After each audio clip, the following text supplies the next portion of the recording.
Anong nangyayari? Bakit naka-alerto kayong lahat? Sumasalakay na naman ba ang mga rebelde? Kuya Jaime, hindi ko alam kung mga rebelde ang nagtatago sa dilim at nakapaligid sa ating barracks. Tingnan mo ang kakahuyang yon. Oo nga. Parang mayroong mga tao nakapaligid sa atin. Men! Humanda kayong lahat! Yes, sir! Hayan ang mga kalaban! Lumalapit na sila sa atin! Anong klaseng nilalang ang mga yan? Parang malalaking gorilya na kulay puti ang mga balahibo. Hindi basta gorilya mga yan. Mga halimaw yan na handang pumatay ng tao. Men! Open fire!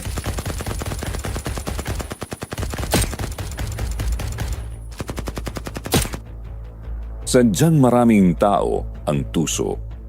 Kung hindi kakayang labanan ng sabayan at parehas gagamit sila ng maduduming paraan para kagantihan. Una nilang ginagamit na panlaban ay ang mga mahal mo sa buhay para paghinaan ka ng loob. Nasabi ko ang mga bagay na yan, Sir Jupiter, dahil yan mismo ang naranasan ko noong ako'y aktibo pa sa serbisyo bilang isang sundalo. Tawagin mo na lang po ako sa pangalang Rudy. Sa ngayon, isa ng retiradong sundalo. Pero ang karanasan kong ito na hindi ko makakalimutan ay nangyari sa akin nung ako ay 25 anyos pa lamang sa isang liblib na baryo sa Surigao del Sur. Hindi ko na lang po babanggitin ang pangalan ng mismong baryo na ito para na rin sa pagkakakilanlan ng mga taong nasasangkot dito. Dumating sa akin ang matinding pagsubok nang mawala ang aming ina at bumagsak sa kamay ng kaaway. Mga giliw kong tagapakinig, pakinggan niyo po ang aking kwento.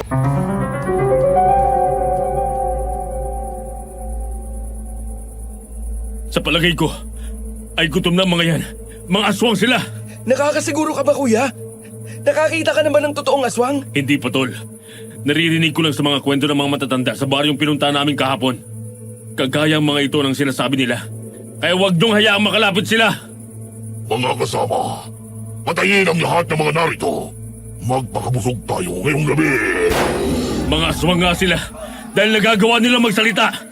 Tapusin natin sila! Kaya! Naku po! Ang bibilis silang kumilos! Iniiwasan lang nila ang mga bala natin! Saka kahit tamaan sila, ay hindi gaanong iniinda! Ganyan nga mga kasama. Tapusin silang lahat. Wala kayong ititira sa kanila.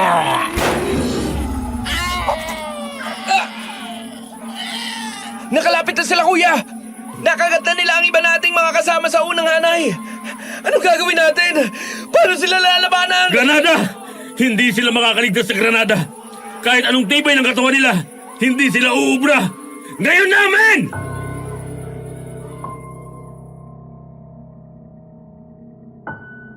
Magkasama kaming nadistino ni Kuya Jaime sa isang lugar. Sa isang headquarters ay siya ang commanding officer. Isa na siyang tinyente at ako naman ay sarhento. Nauna siyang pumasok sa army. Idolo ko siya kaya sinundan ko ang bakas niya at pinilit na ma-assign kung saan siya naroon. Kaya sa tropa namin, ang desisyon niya ang nasusunod. Kaya lahat ng mga sundalo sa ikalawang hanay kasama ako ay kinuha ang mga granada na nakasabit sa aming mga bandolyer. Inalisan niyo ng mga pin at saka namin sabay-sabay na ipinukol sa mga papalapit na aswang. Nang sumabog ang mga iyon, nakita namin ang pagsambulat ng mga katawan ng mga aswang. Dahil doon ay natigilan sa paglusob ang mga aswang, yun naman ang sinamantala namin. Muli namin ginamit ang mga baril para tuluyang pabagsakin ang mga aswang na naputulan ng mga kamay at mga paa.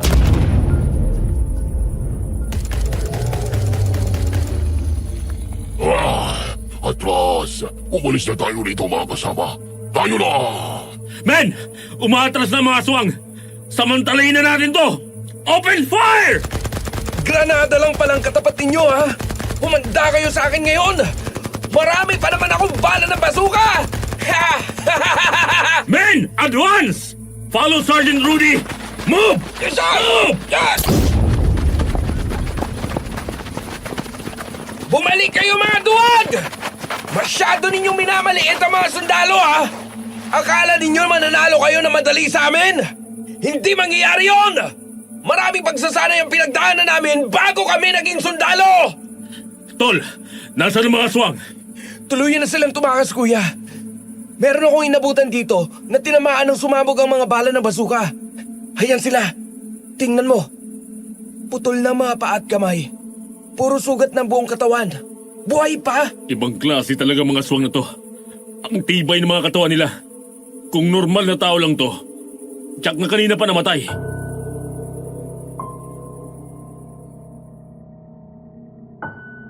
Nagulat kami nang makita naming tumayo ang isang aswang na gabunan kahit iisa na lang ang kanyang paa. Galit na galit siya nang dambahin si kuya at pilit na kagatin pero dahil wasak na ang mukha niya, wala na ang ibabang parte ng kanyang bibig. Hindi niya magawang kagatin si Kuya Jaime.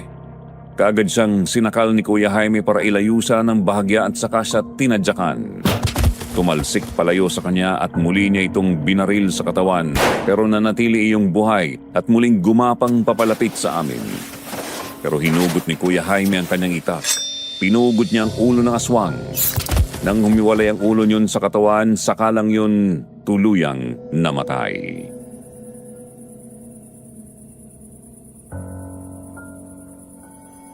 Habang ang hinala ko, matitibay ang mga katawan ng mga aswang na kagaya nila.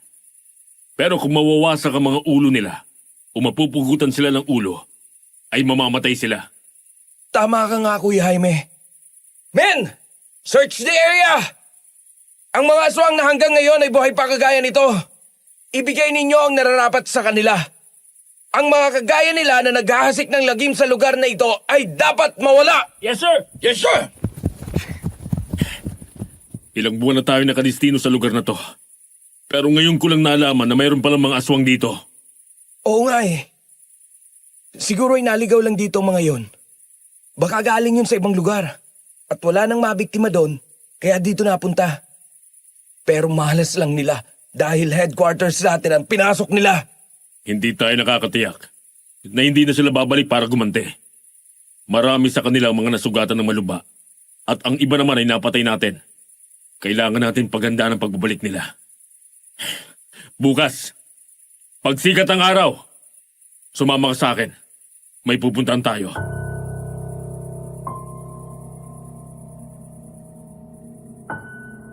Sumang-ayon naman ako kay Kuya Jaime, kaya kinabukasan pagsikat ng araw ay sakay na kami ng Army Owner-type jeep. Nagpunta kami sa kabilang baryo para kausapin ang kapitan del baryo doon na isa ring albularyo. Kaibigan siya ni Kuya Jaime. Nang pumarada ang aming sasakyan sa tapat ng kanyang bahay, nakita namin na maraming tao sa kanyang bakuran. Marami kasi ang lumalapit sa kanya para magpagamot, lalo na ang mga taong kapos sa pera at walang kakayahang pumunta ng ospital. Yun si Mang Carlos. Nang makita niya na bumaba na kami ng sasakyan, saglit niyang iniwanan ng kanyang mga kaharap at lumabas ng kanyang bakuran.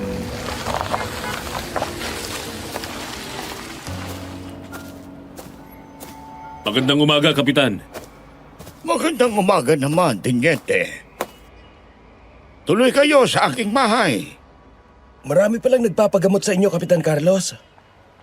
Ako nga pala si Rudy, kapatid ni Kuya Jaime. Sargento. Tumutulong ako sa mga tao dito sa amin. Siya nga pala, Teniente. Mukhang importante ang lakad ninyo May maitutulong ba ako sa inyo? Malaki po ang may tutulong niyo sa amin. Kaya kayaw naisip kong puntahan.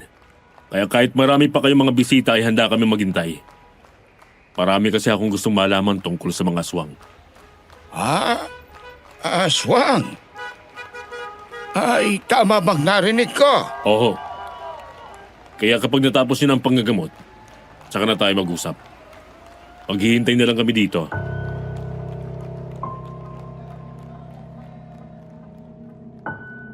Kaagad na binalikan ni Kapitan Carlos ang mga taong ginagamot niya kaya naghintay lang kami sa aming sasakyan. Makalipas ang mahabang oras ay natapos na siya sa panggagamot kaya pumasok na kami sa kanyang bakuran. Pinatuloy niya kami sa loob ng kanyang bahay at doon ikinuwento namin sa kanya ang pagsalakay sa amin ng mga aswang. Hindi makapaniwala si Kapitan Carlos sa lahat ng narinig. Marahan pa siyang sumilip sa bintana ng kanyang bahay at tiningnan ang paligid. Matapos ay marahang umupo sa upuang malapit sa amin.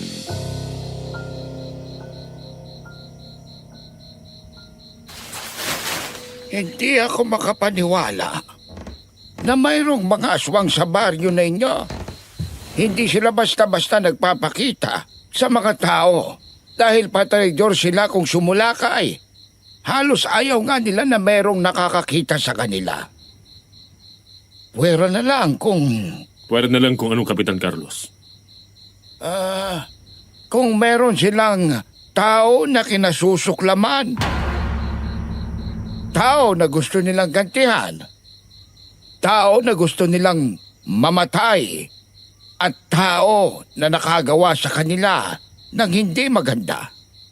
Kapag ganun ang sitwasyon, talagang nagpapakita sila at gumagawa sila ng mga mararahas na hakbang. Alin man po doon ang dahilan, kailangan pa rin namin silang pigilan. Hindi sila pwedeng mamalagi sa baryo kung saan kami nakadistino. Magiging katawa-tawa kami sa aming mga nasasakupan. Nakakamangha ang tibay ng kanilang mga katawan. Kaya kami narito ay gusto naming malaman kung paano sila lalabanan. Mga binditanong armas lang ang makapapatay sa kanila ng mabilis o madali. Kapag sila ay tinamaan, kaya din naman silang patayin ng mga barel kagaya ng sa inyo. Pero maraming bala ang kailangan bago sila mapigilan. Tama po ang lahat ng sinabi ninyo, Kapitan Carlos. Tad-tad na sila ng bala kagabi pero buhay pa sila. Kaya lang sila namatay. Ay pinugutan namin sila. Mayroon akong mga binditanong armas dito na pwedeng ipahiram ko sa inyo, Teniente. At bukod doon ay meron din akong ginawang langis na may sangkap na panglaban sa mga aswang. Ay, sandali at kukunin ko.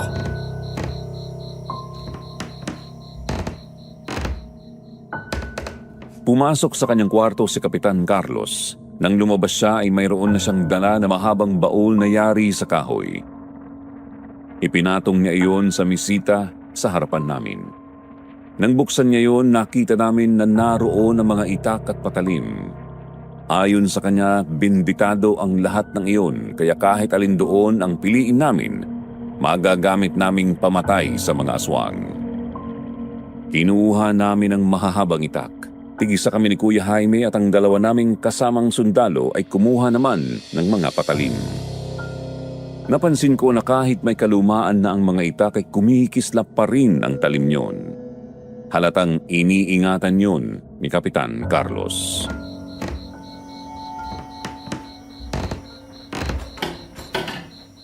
Teniente, dalhin ninyo na din ang bote ng langis na ito. Sa tuwing gagamitin ninyo ang itak at mababahiran ng dugo ng aswang, ay pahiran ninyo nito ang talim at saka punasan ng malinis na damit para nang sa gayon ay mawala ang masamang dugo ng mga salo. Maraming salamat, Kapitan Carlos. Pangako, kapag natapos na namin ang aming problema, ay ibabalik namin ang mga itak na ito. Oo nga po. Kaya nga lang ang iniisip ko ay ang mga kasama namin na walang mga ganitong armas. Basain ninyo ng langis ang mga bala ng baril. Saka patayuin para sa ganoon ay maging mabisa din ang mga yan laban sa kanila. Ay, siya nga pala, Teniente. Gaya ng sinabi ko, mapagtanim ng galit ang mga aswang. Kaya sumalakay sila ng ganon. Tanong ko lang, may dahilan ba para sila magalit? Kapitan, alam niyo naman sa trabaho namin, maraming nagagalit lalo na ang gumagawa ng labag sa batas. Unang-una, ang mga rebelding patuloy naming hinahabol. Baka meron kayong naperwiso na kalahi nila. Kaya ganon sila kadesperado. Mag-iingat sana kayo. Mahirap silang kalaban. Kilala nila kayo pero sila hindi basta-basta makikilala dahil normal silang tao sa araw at sa gabi lang lumalabas. Yung nakalaban namin, talagang malalakas sila. Anong klaseng aswang yun, Kapitan Carlos? Base sa kwento ninyo, ang mga ganoong aswang ay lahi ng mga gabunan. Yon ang pinakamalakas sa lahat ng lahi ng aswang. Dahil kahit ang kapwa nila ay kinakain nila, kaya sila kinatatakutan. Walang dudang malakas sila kasi nasubukan na namin. Ang dami na naming bala na naubos bago mapatay ang isa sa kanila. Ang pagkakaiba nila sa karaniwang aswang ay nakakaya nilang gamitin ang pagiging aswang kahit tirik ang araw. Kaya't mag-iingat kayong palagi. At kung may maitutulong ako, magpasabi lamang kayo. Maraming salamat, Kapitan Carlos. Bilang kapalit ng tulong na ibinigay nyo, tanggapin niyo ang baril na to. Isang kalibre 45 para may proteksyon din kayo. Nako. Salamat, Tiniente. Siya nga pala, dali nyo na rin ang mga bayna ng itak para pwede ninyong ilagay sa bewang ninyo o sa likod. Kapitan Carlos, malaking tulong sa amin ang mga armas na ibinigay ninyo. Ngayon ay pwede na kaming lumaban ng sabayan sa mga gabunan na... Kailan natin silang harapin gamit ang ating mga armas. Hindi na ito magiging kagaya ng nakaraan. Nauubos pa tayo ng maraming bala bago sila tumumba. Nasa baryo lang na ito nagtatago ang ating mga kalaban. Tama si Kuya Jaime. Hanapin na natin sila habang maliwanag pa. Mas madali natin silang mauubos. Tama si Rudy. Pabor sa atin kapag maliwanag ang paligid. Gagalugarin natin ang buong baryo na to. Men! Let's move! Magsimula tayo rito sa ating headquarters hanggang sa dulo. Lahat ng kahinahinala ang kilos, hulihin natin para maimbestigahan. Kapag lumaban, iisa lang ang ibig sabihin nun. Lumalaban sila sa batas, kaya kailangan nilang mamatay. Sir, yes sir! Yes sir! Yes sir!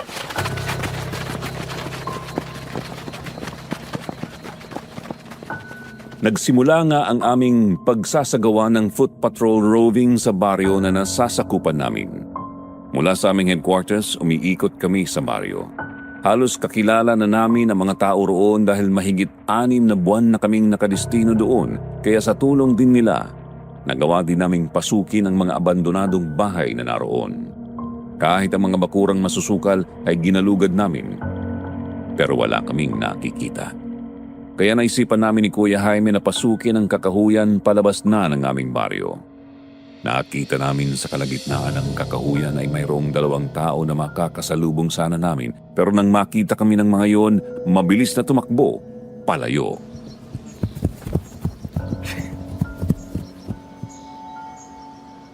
Tumakbo sila, Kuya Jaime! Bakit sila natakot sa atin? Naka-uniform naman tayo. Iisa lang ang ibig sabihin yan. Kalaban sila ng batas. Tayo na! Habulin natin sila! Men! Move! Habulin natin at tuliin ang 2 yon! Ang bilis nilang tumakbo. Parang kabisadong-kabisado na nila ang lugar na to. Kumanda kayong lahat! Tsak na rebelde ang mga yon! Hindi kaya isang patibong lang ito, Kuya Jaime? Baka sinadya nilang gawin ito para tambangan tayo. Ano man ang plano nila? Kailangan natin maganda. Talasan nyo ang mga mata nyo! Move! Move! Tiniente, ang ibig niyong sabihin ay meron kayong hinahabol na 2 lalaki. Ganun nga, Kapitan Carlos.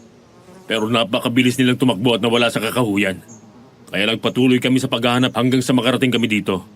May nakita po ba kayong mga lalaki na tumatakbo dito? Hinala namin ay mga rebelde sila. Kaya natakot at tumakbo nang makita kami. Kanina pa ako nandito at nagtatamas ng puno. Wala akong nakita kahit isang tao.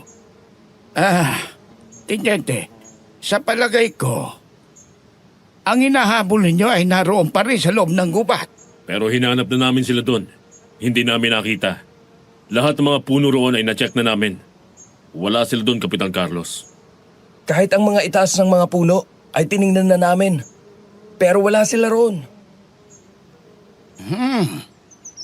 Kung wala sila sa itaas at wala din sa ibaba, baka naman nasa ilalim sila ng lupa. At doon, nagtatago. Kagaya sila ng mga aswang na abwag. Ang lupa ang ginagawa nilang taguan para makatakas sa mga humahabol sa kanila. Ang ibig niyo bang sabihin? Kung saan sila nawala ay maaaring naroon lang sila sa paligid ng lugar na yun? Ganoon nga, Sargento. Kaya balikan ninyo ang lugar na yon at malalaman ninyong totoo ang sinasabi ko. Base niya sa aking karanasan. Kung ganun, Kailangan nating bumalik sa loob ng kakahuyan. Kung totoo man ang sinabi ni Kapitan Carlos, naisahan tayo ng mga loko na yon. Tayo na! Bantayan natin ang lugar kung saan sila nawala. Salamat sa impormasyon, Kapitan Carlos. To, pero wala namang nangyayari. Hindi pa ba tayo aalis? Ang totoo ay naiinip na rin ako. Kaya nga lang inapansin ko ang 3 puno na yon. Tingnan mo. Anong nakikita mong nakaukit? Nakabaligtad na krus. Teka, bakit nga ba ganyan ang nakalagay sa 3 puno na yan? Hindi ba't ang mga kampo ng kadiliman lang ang sumasamba sa nakabaligtad na krus? Yan ang simbolo ng Diablo. Tama ka dyan, Tol. Kaya kahit naiinip ako, ay para bang ayaw kong umalis sa lugar na to. Baka kasi sa lugar na to ginaganap ng mga aswang ang pagre-ritual nila at pagsamba sa Diablo. Ang talino mo talaga, Sir Brother! May posibilidad na nasa paligid niya ang mga aswang na nakalaban natin ng nakaraang gabi. Teka, posible din kaya na ang mga lalaking yon ay aswang din? Yan ang aalamin natin ngayon, Tol. Konting oras pa.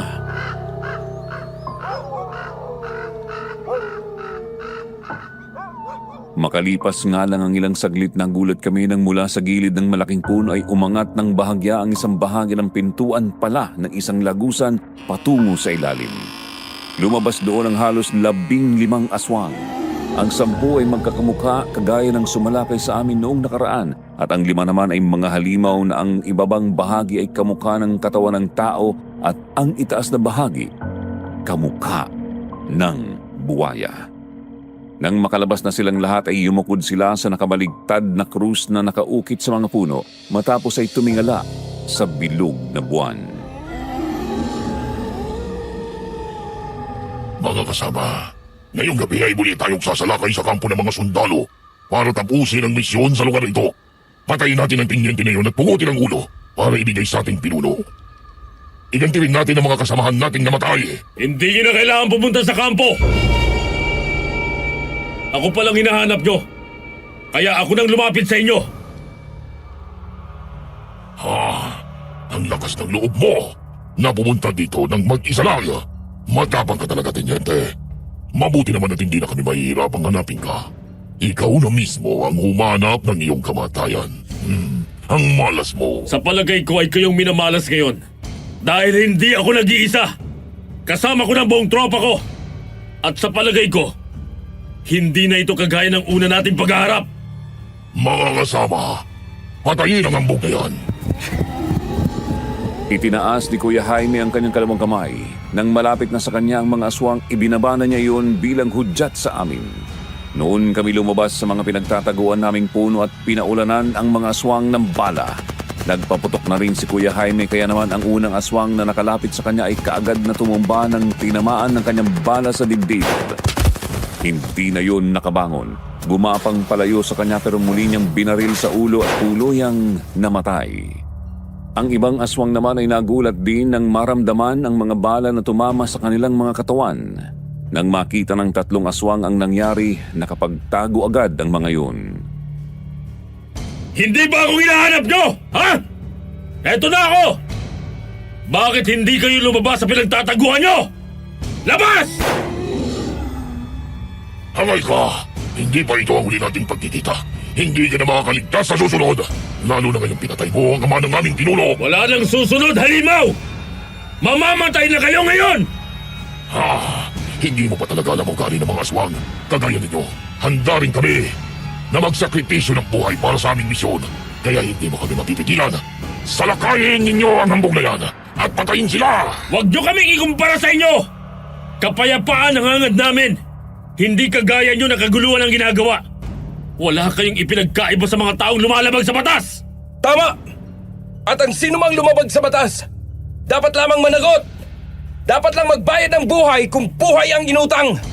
Kaya wag na kayo magtago sa likuran ng puno! Lumabas na kayo dyan! Mula sa likuran ng puno lumabas ang 2 aswang na mukhang buwaya. Sinugod kami kaya pinaputukan namin sila. Magkasabay na tumumba ang 2 aswang. Nagtaka sila kung bakit kahit isang bala lang ang tumama sa kanilang katawan, kaagad silang nanghina at bumagsak. Bago pa nila malaman ang tungkol doon, tinapos na namin sila. Tapos ay kaagad naming pinalibutan ang puno kung saan nagtatago ang kanilang pinuno. Pero wala na siya doon. Tumakas siya habang kinakalaban namin ang dalawang aswang na nagsakripisyo ng buhay para makatakas ang kanilang pinuno.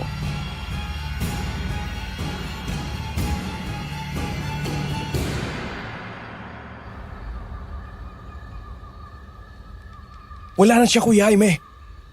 Isa siyang duwag na asong bahagang buntot. Isinakripisyo ang mga kasama para siyang mabuhay. Tsak na malayo ng duwag na yun. Alam niyang tagilid na siya kaya tumakas na. Hindi na natin siya abutan. Back to barracks na tayo! Ano sa palagay mo, Kuya Jaime? Babalik pa kaya ang aswang na yon? Oo, tiyak yun.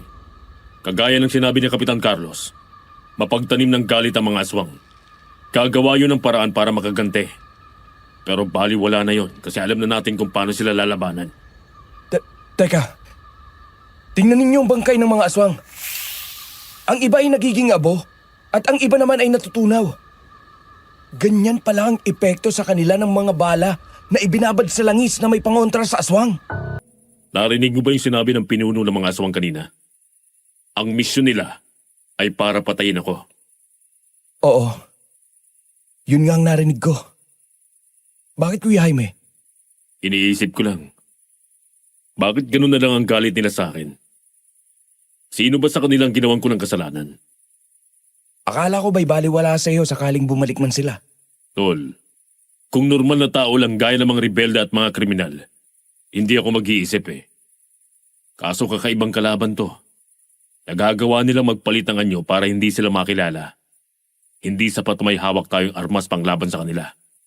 Paulit-ulit lang silang sasalakay. Tama ka nga, Kuya. Ang mga tauhan lang napapatay natin patuloy na nakakalaya ang kanilang mga pinuno. Ang masamang damo. Kinakailangan bunutin ang ugat para hindi na mabuhay pa. Ganun din ang dapat nating gawin. Hanapin natin at patayin ang pinunong aswang na yon. Sige, Kuya Jaime. Yun ang gagawin natin. Pakikilusin ko ang lahat ng impormante natin para malaman natin kung sino ang aswang na yon.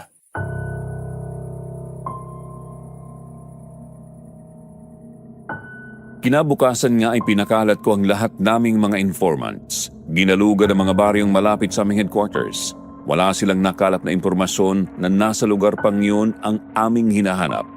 Kahit ang mga rebelde, wala na rin sa lugar na yun. Makalipas ang 3 araw, nakatanggap kami ng order letter mula sa aming superior na pinagre-report kami sa kampo at doon namin nalaman na nag-report ang aming tiyahin na dinukot ng mga di nakilalang kalalakihan ng aming ina. Kaya humingi kami ng mission order na kami na ang i-assign para hanapin ng aming ina. Matapos naming lumabas sa kampo, umuwi kami sa aming bahay.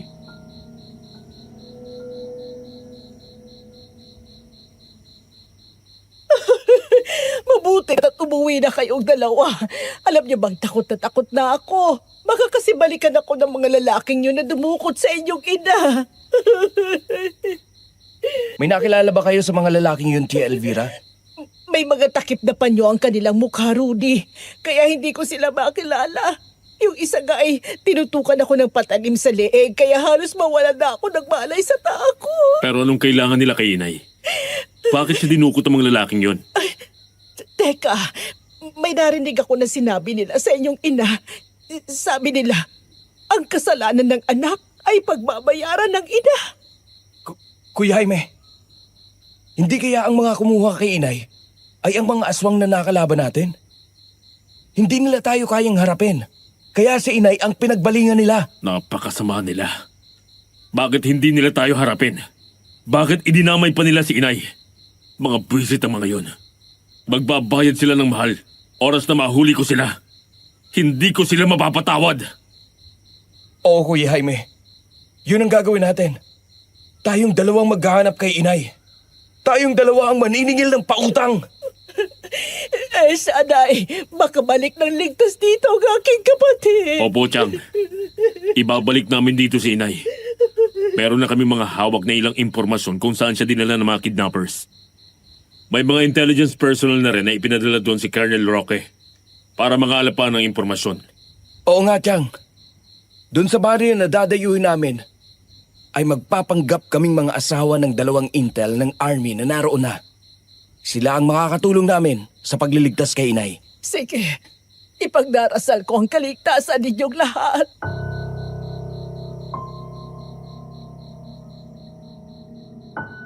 Nang sumunod na araw nga, nagbiyahe na kami ni Kuya Jaime patungo sa baryo kung saan naroon ang mga kasamahan namin. Kagaya ng plano, hindi kami nagsuot ng uniforme ng sundalo. Casual na t-shirt at pantalong maong lang at saka jacket ang suot namin. Nang makarating kami roon, nagulat kami nang muli naming makita ang kaibigan namin na si Efren. Kagaya pa rin sa ng dati na palabiro pa rin na para bang hindi nagkakaroon ng problema. Nakangiti na siya kaagad nang makita pa lang kami. Ang bakuran niya ay puno ng mga halamang gamot na itinatanim niya at inaalagaan. Isa siyang herbalist na piniling tumira sa malayong baryo para makatulong sa mga tao roon.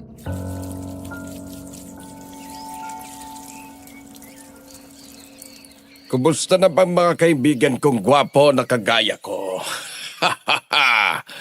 Anong masamang hangin ang dahilan at pinuntahan ninyo ko sa aking munting paraiso? Teka muna pare, bakit nandito ka?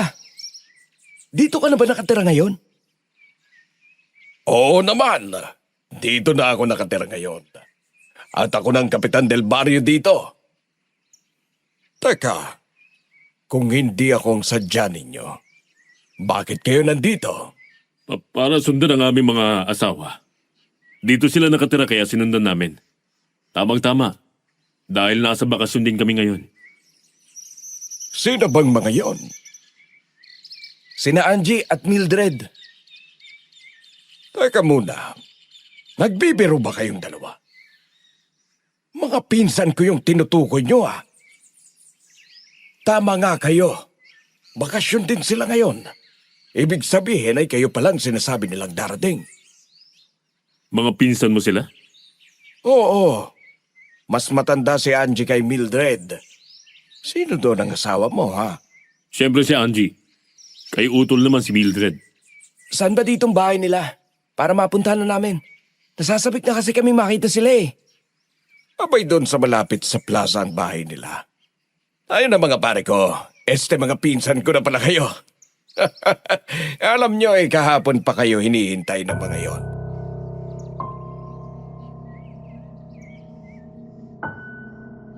Itinigil na muna ni Efren ang pagdidilig sa kanyang mga halaman. Sinamahan niya kami. Habang naglalakad kami ay naging mailap ang mga mata ko sa paligid. Ganoon din si Kuya Jaime. Lahat ng mga nasa salubong namin ay aming pinapakiramdaman. Dahil sa totoo lang, hindi pa namin nakita ng personal sina Mildred at Angie. Tanging sa larawan galing lang sa headquarters namin sila nakita. Hanggang sa may matanaw kami na papalapit sa amin na isang maganda at sexing babae. Mahaba ang buhok, nakalugay, matangos ang ilong at maganda ang labi. Natiyak kong yun na si Mildred. Nasabi ko sa aking sarili na mas maganda pala siya sa personal. Bakit ngayon ka lang? Kahapon pa ako naghihintay sa'yo, ha? Pasensya ka na, mahal. Naligaw kasi kami. Malayo pala itong baryo ninyo at ang hirap hanapin. Tsaka bumili pa kasi ako ng pasalubong ko sa'yo. Teka, bakit kasama yung pinsan ko? Ha? Diyan lang kami nakita. Nadaanan namin siya sa bahay niya. Ang totoo, magkakilala na kami noon pa. Matagal kaming di nagkita. Nagulat nga kami kasi nandito din siya. Magka-eskwela at magkaibigan na kami mula pa nung high school. Musta ka na, mahal ko? Alam mo bang namiss kita? Yakapin mo naman ako para mawala ang pagod ko sa biyahe. Sandali lang, mahal. Parang hindi magandang simoy ng hangin. May naaamoy akong hindi maganda. Hindi magandang amoy? Naligo naman ako ah. Hindi ikaw ang tinutukoy ko, kundi ang amoy ng aswang na kanina pa nagmamasid sa atin. Hindi pa tayo dapat magsaya. Dahil ang mga aswang na ito ay nakakayang gumala kahit tirik ang sikat ng araw. Meron pang 2. Nasaan sila? Sa likuran natin, parang Rudy. Pero wala kang dapat na ipag-alala dahil kami ng pinsan kong si Mildred ay mga manunugis ng aswang. Ganun ba? Eh kung matapang ang asawa ko dapat pala matapang din ako. Hindi ako dapat magpatalo sa kanya. Ipaubayan niyo na sa akin ng dalawang ito. Tol, kaya mo sila ng sabay? Oo naman, tol. Mahal ko, panoorin mo ako. Mag-iingat ka sa kanila, paring Rudy. Malalakas ang mga gabunan. Huwag kayong mag-alala, pinsan. Hindi ito ang unang pagkakataong nakaharap namin ng mga gagaya nila. Hindi ako natatakot sa kanila. Habang hawak kong itak na ito, makakaya ko silang labanan. Naku! Mukhang gustong magpasikat ang mahal ko, Kuya Efren. Pagbigyan na natin. Tingnan natin kung meron nga siyang ibubuga. Sige, pagkatapos kong patayin ng dalawang ito, kailangan ibigay mo sa akin ang matamis mong halik. Ha, mahal ko? Oo naman. Sige. Mag-iingat ka lang sa mga gabunan na yan, ha? Malalakas ang mga yan.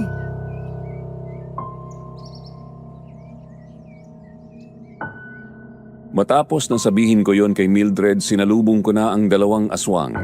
Sabay silang sumalakay sa akin kaya iniwasan ko ang matatalim nilang kuko. Isa sa kanila ang tinangka akong sagpangin pero sinalubong ko yon ng talim ng aking itak. Sa lakas ng pagtaga ko, nawasak ang bibig ng aswang at naputol ang kalahati ng kanyang ulo. Nakalakad pa siya ng ilang hakbang bago tuluyang bumagsak at namatay. Sa galit naman ng isang aswang, sumugod siya sa akin. Ilang beses niya akong ginamba, kaya naman ilang beses din akong umiwas, pero mabilis ang aswang. Nakalmot niya ako sa braso. Tumulo ang aking dugo nang maramdaman ko ang hapdi ng aking sugat.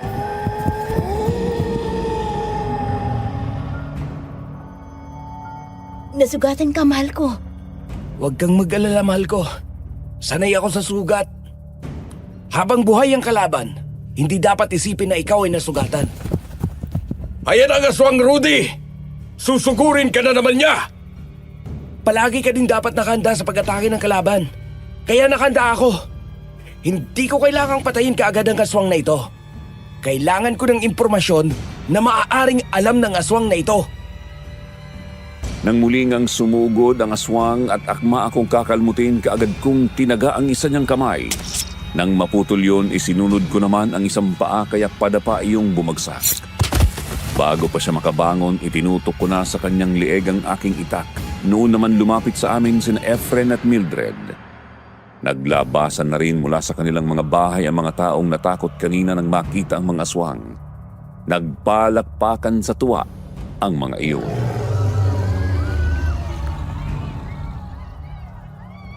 Tapusin mo ng salot na yan, mahal ko. Kapag nabuhay pa yan, babalikan ka niyan. Hindi ka dapat magtiwala sa kalaban. Hindi ba natin naalamin kung bakit gusto niyang saktan ng mahal ko? Hindi yan sasagot, pare. Ang isang aswang, hindi basta-basta magsasalita para ipahamak ang kanyang mga kasama. Tama si Kuya Efren. Wala kang makukuhang impormasyon sa kanya kahit papagputul-putulin mo pang katawan niya. Siguro kami ang gusto nilang patayin. Kasi alam nila mga dayo lang kami sa lugar na ito. Baka iniisip nila na makakaya nila kami. Nagkakamali ka, mahal ko. Bago ka pa nakarating sa aming baryo, meron ng mga gabunan na nanggugulo dito. Kaya nga palaging gumagawa ng mga halamang gamot si Kuya Efren, kasama ng mga langis na pwedeng ilagay sa sugat ng mga nakakagat ng aswang. Ganun ba? Eh di tapusin na natin ito kung wala naman palang silbi! Yeah!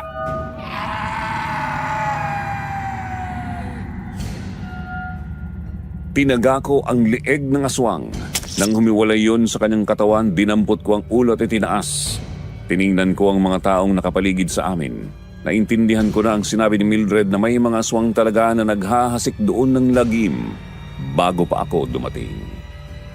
Sa paraang naisip ko, tiyak na sila na ang lalapit sa akin para gumanti. Kaya dinampot ko ang pugot na ulo ng aswang. Itinaas ko yun habang ipinapakita sa mga taong naroon ang hawak kong pugot na ulo ng gabunan.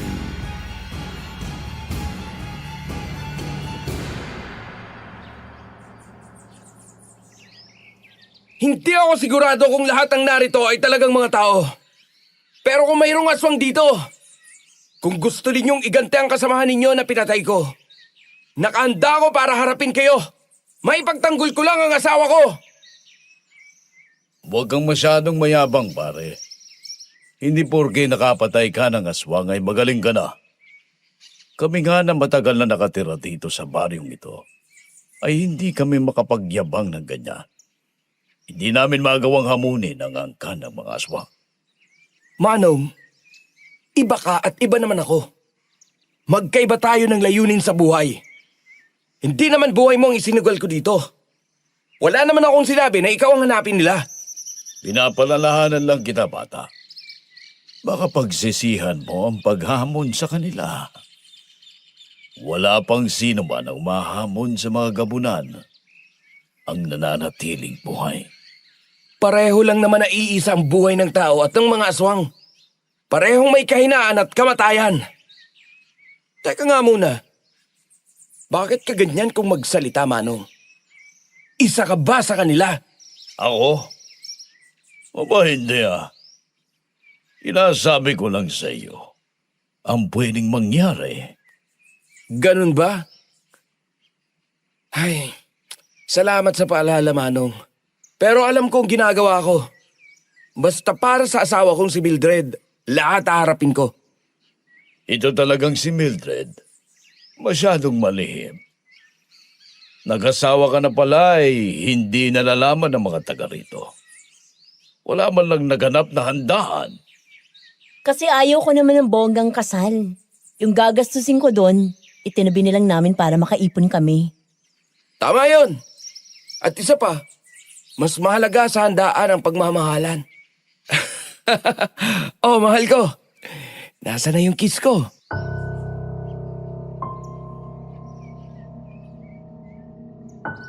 Sumakay naman sa aking palabas si Mildred. Kahit maraming tao ang nakatingin sa amin ay hinalikan niya ako sa labi para ipakita sa mga naroon na mag-asawa nga kami. At hindi lang yun, Sir Jupiter. May kasama pang mahigpit na yakap, kaya naramdaman ko ang malambot niyang katawan. Maya-maya lang ay palihim akong siniko ni Kuya Jaime paano ay nakita namin na paparating ang isa pang magandang babae. Yun naman ay si Angie. Malayo pa lang nakangiti na siya nang makita kami. Napabuntong hininga din siya nang makitang nakayakap sa akin si Mildred. Mildred, kanina pa ako naghihintay sa iyo ah. Ang tagal mong dumating. Kaya naman pala nauna ka nang sumalubong sa kanila. Ate Angie, bakit ako pinapansin mo? Hindi ka ba nasasabik makita ang asawa mo? Pasensya ka na, honey. Papunta na sana kami sa inyo eh. Kaso lang biglang sumalakay ang mga aswang. Ah, oo nga. May 3 aswang na naman sumalakay dito. Buti na lang walang nasaktan sa inyo. Nako. Oo naman, Angie. Walang nasaktan sa mga narito ngayon. Ikaw bang pumatay sa kanila, Lucas?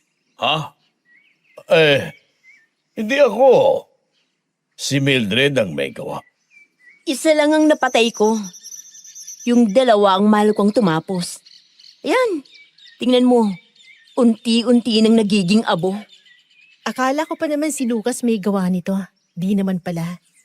Ay nako, puro lang talaga sa forma at kwento. Kasi, tapos na ang labanan nang dumating ako eh. Wala na akong haharapin. Teka. Tinawag kang hani ng lalaking ito. Ano ka ba niya? Asawa ko siya. Honey, umuwi na tayo. Doon na tayo mag-usap sa bahay ha. Alam kong pagod ka sa biyahe. Ay, mabuti pa si Rudy may kiss na. Mayakap pa. Talagang nasasabi kang asawa niya na umuwi siya dito. Huwag mong samantalin ang pagkakataon na. O ayan na. Kiss na kita sa pisngi mo. Ay, sige na nga. Umuwi na tayo. Ibig sabihin, asawa mo talaga ang lalaking ito. Ang tagal kong naghihintay ng matamis mong oo tapos malalaman ko ngayon na may lalaking uuwi sa bahay mo at sasabing asawa ka. Asawa ko nga siya. Hindi mo ba nakita na hinalikan ko niya? Gusto mo pa ba ng pruweba para tumigil ka na, ha? Alam niyo naman na mayroon akong naiwanang gawain sa bahay. Sige pare. Pinsan na pala. Salamat ah. Mag-iingat ka sa pag-uwi. Bukas magdi-deliver ako ng mga herbal medicine sa kabilang baryo. Baka gusto niyong sumama para makabisado ninyo ang pasikot-sikot dito sa aming lugar. Sige pinsan, sasama ako sa'yo.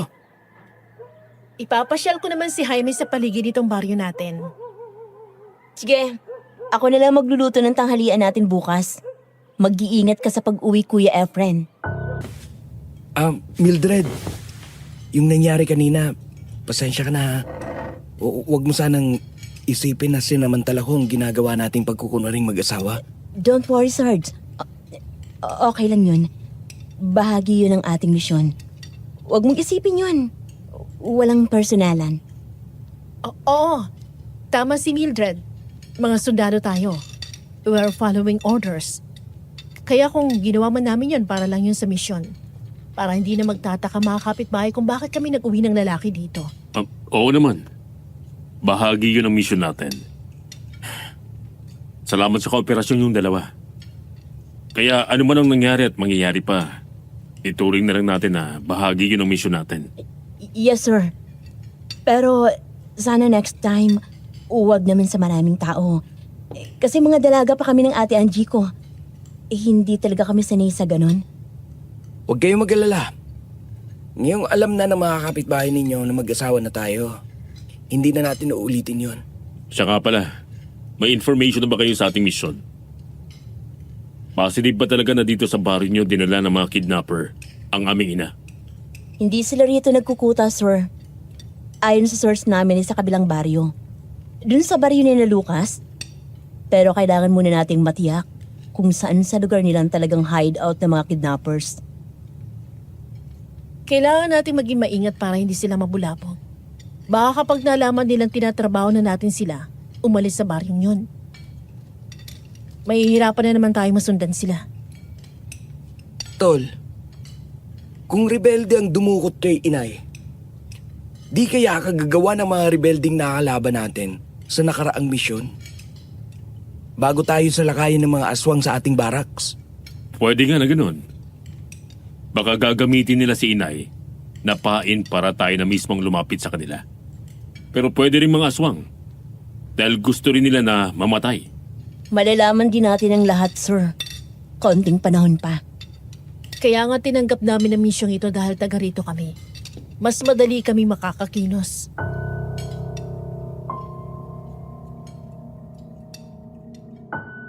Kinabukasan, maaga pa ay nasa bahay na ni Mildred si Efren.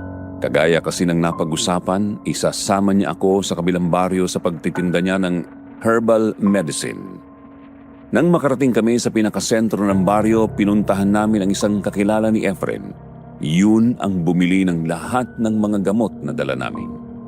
Kaya naman matapos yun, naglakad na kami pabalik sa bahay nila. Pansin ko na halos lahat ng mga bahay sa baryong yun ay nakasara ang mga pintuan at bintana ng bahay. Lalo na yung mga malalaking bahay na yari sa matitibay na kahoy at yero. Sa mga bintana, napansin ko din ang maraming mga bawang at asin na nakasabit. Ang mga pintuan ay mayroong mga isinulat gamit ang mga pintura na malalaking krus. Ganun lang kadali ang paglalako natin? Uuwi na ba tayo? Oo naman. Bawat baryo kasi mayroon na akong mga kausap na tao na siyang pumapakyaw ng mga ginagawa kong gamot. Sila na ang nagbebenta sa kanilang mga kababaryo para naman kumita sila. Matanong ko lang paring Efren, yung lalaki kahapon, manliligaw ba talaga yun ni Angie? Si Lucas yon. Taga rito yon. Bakit mo na itanong? Wala lang. Iba kasi mga kilos ang makita sina Mildred at Angie. Kasi pinsan, matagal na yung nanliligaw kay Angie bago pa siya pumasok sa army. Yun nga lang, hindi naman siya pinapansin ni Angie. Tapos nga ay malalaman niya na nag-asawa na pala. Natural lang na magulat yun. Mabuti na lang at hindi si Mildred ang niligawan. Pinsan, may binubulong ka ba? Ang sabi ko, malas talaga niya. Kasi walang pakialam sa kanya si Angie. Ganun talaga ang buhay. Wala na siyang magagawa dahil asawa na ni Jaime, ang pinsan ko. Umaanap na lang siya ng iba. Sa isang banda, ay mabuti na rin ang ganon. Kasi hindi ko rin gustong ugali nun. Mayabang. Parang may ipinagmamalaki. Ganon din ang pakiramdam ko sa taong yon. Parang maraming inililihim. Hindi kasi makatingin ng diretso kapag nakikipag-usap. Sandali lang, pinsan.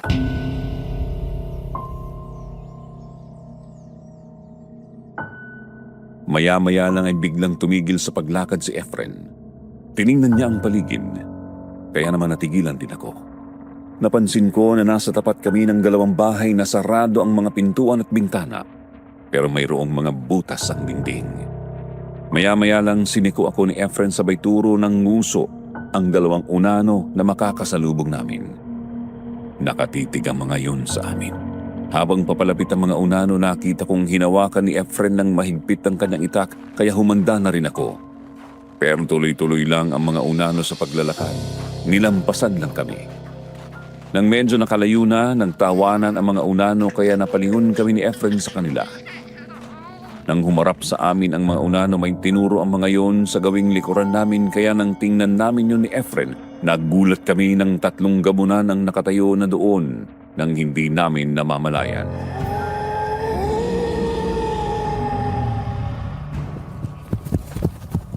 Sinasabi ko na nga ba eh. Kaya hindi ako mapakali. May mangyayari nga na ganito. Kahit sa baryong ito ay gumagala na rin ang mga gabunan kahit sikat pang araw.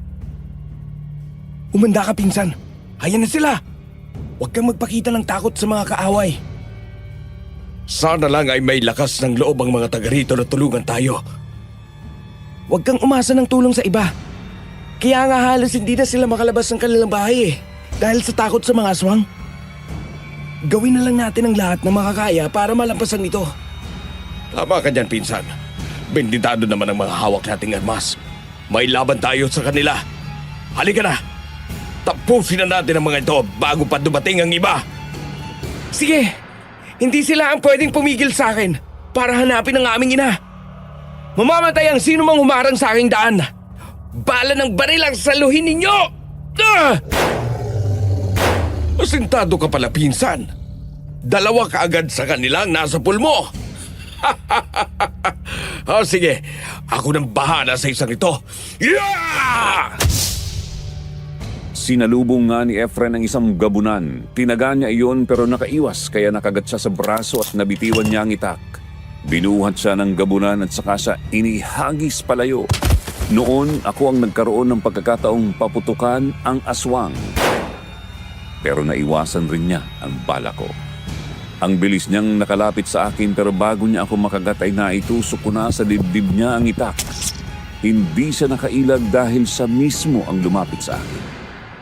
Hindi niya akalaing sanay din ako sa malapitang labanan.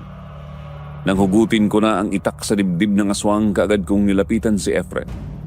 Tinulungan ko siyang tumayo. Dinampot niya ang kanyang itak at saka kami tumakbo.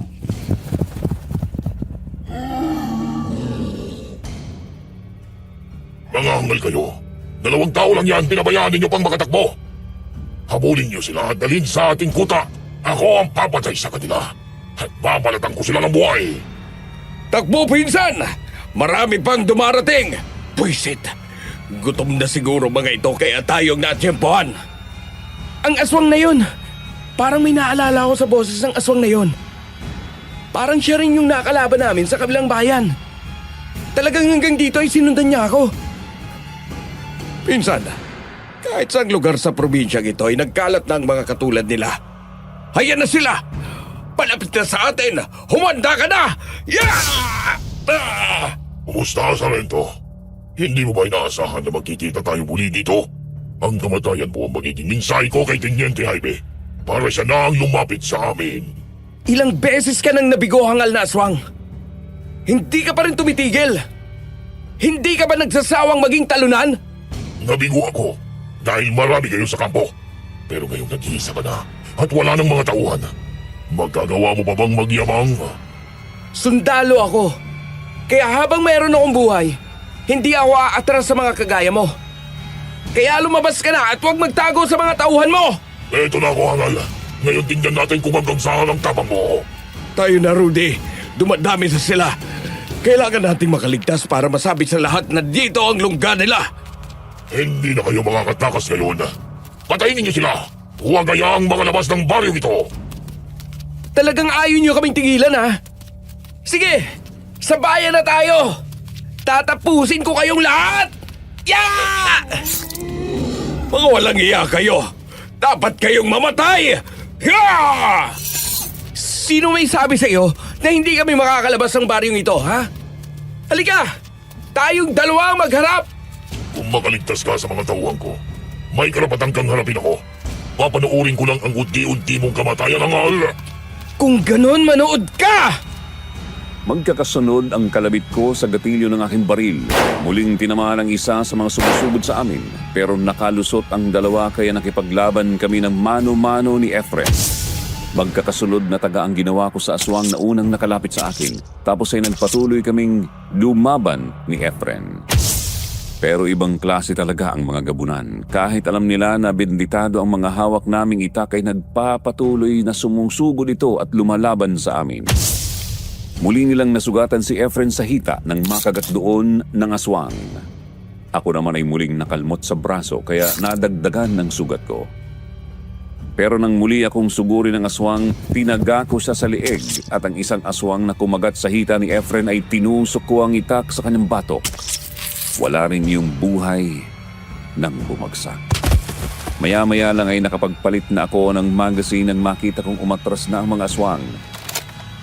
Ilang ulit ko pa silang pinaputukan.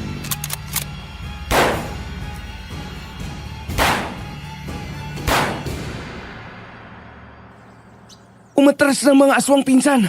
Ano nangyari? Bakit tumigil na sila sa pagsugod sa atin? Kasi nakalabas na tayo sa baryo nila. Alam nila na dito sa baryo namin ay ako ang kapitan. Kaya maraming tutulong sa akin sakaling magpatuloy pa silang humabol hanggang dito. Tama ka nga, pinsan. Ayan ang mga taong baryo, oh. Palapit sa atin. Kasama si na Mildred. Pinsan, nakarinig kami ng malalakas na putok na baril kaya kami tumakbo dito. Ano nangyari? Hinabol kami ng mga aswang. Napalaban kami ni Rudy kaya nasugatan kami. Pero ibang klase pala yung lumaban itong si Pinsang Rudy. Aba kahit mga gabunan ay walang naging laban sa kanya. Kuya Jaime, yung mga gabunan na nakakalaban natin sa kabilang bayan, yung pinuno na nakatakas, nandito siya kasama ang mga tauhan niya. Hindi ko alam kung sinundan nila tayo dito o kung dito talaga ang kuta nila. Kung ganun, tiyak na hindi sila titigil hanggat hindi tayo napapatay. Kailangan nating alamin kung may kinalaman din sila sa pagkawala ni Inay. Tama si Jaime. Kumilos na tayo ngayon. Balikan natin ang baryo niyong Kuya Efren. Mga kasama, kunin ninyo na ang mga binditadong armas ninyo. Sasalakayin natin ngayon ang baryo ng mga aswang na yon. Pero meron pa kayong sugat ni Rudy. Ayan, nagdurugo na. Kaya niyo pa bang lumaban? Oo naman. Meron akong dalang gamot para maampat ang pagdurugo ng mga sugat. At mawala ang kamandag ng aswang. Etong bote. Gamutin mo ng asawa. Bakit nandito kayong lahat, Angie? Anong meron? Maraming aswang dito sa lugar niyo. Sinalakay nila si Kuya Efren at si Rudy. Pero hindi sila nagtagumpay. Kaya bumalik kami dito para hanapin sila. Pero hindi na namin sila nakita. Dahil ang mga aswang na sinasabi ninyo ay dumadayo lang din dito sa aming lugar para mambiktima. Kaya tignan ninyo ang mga bahay dito. Hindi ba sarado lahat? Kagaya din sa baryo ninyo. Kapag meron silang pagkakataon ay sumasalakay din, di ba? Tama si Lucas. Lahat ng baryo sinasalakay ng mga aswang. Ang problema, hindi natin alam kung nasaan ang kampo nila. Jaime! Jaime, ikaw nga! Lisa? Bakit nandito ka? Dito ako nakatira. Natutuwa akong makita kang muli. Nandito ka ba para sunduin ako? Para magpakasal na tayo? Magpakasal? Anong sinabi mong kasal? May dapat bang panagutan sa iyong asawa ko?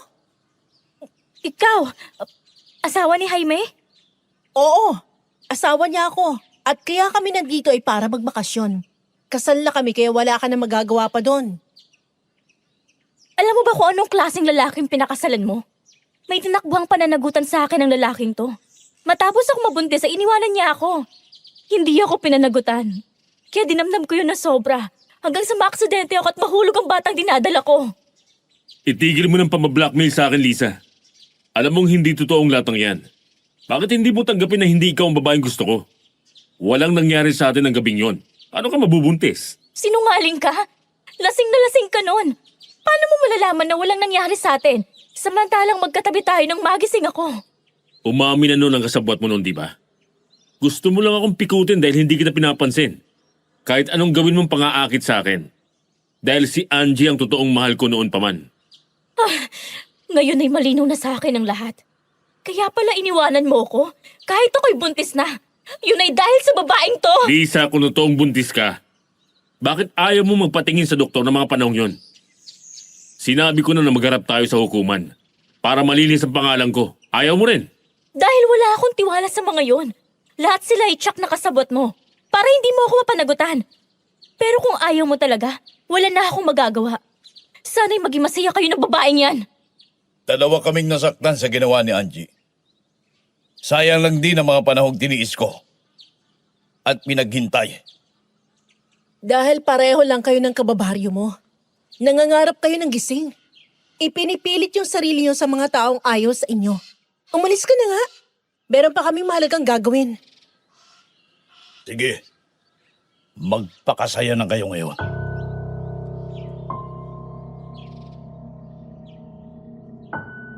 Nang makaalis na si Mang Lucas, pinagpatuloy na namin ang paghahanap sa mga aswang pero naubos na ang mahabang oras, hindi namin sila nakita. Kaya naisip namin na wala nga doon ang kampo ng mga aswang. Kaya ipinasya na naming bumalik sa baryo ni na Mildred. Nang makarating na kami sa bahay nila, nakita kong tahimik si Angie. Naiwan siyang nag-iisa sa labas ng bahay, kaya nang mapansin siya ni Kuya Jaime, nilapitan siya.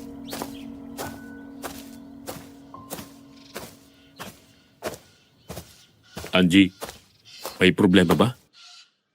Iniisip mo ba si Lisa? Naku, hindi sir. Wala naman ho ako pakialam dun eh. Nakaraan nyo yun at hindi ko alam ang lahat ng detalye kaya hindi yun ang iniisip ko. Kung ganun, ay anong problema mo? Kanina ko pa napamansing tahimik ka. Si Lucas, nang lumapit siya sa atin kanina, may napansin akong kakaibang amoy eh. Parang merong aswang sa paligid. Ganun ang amoy ng isang aswang.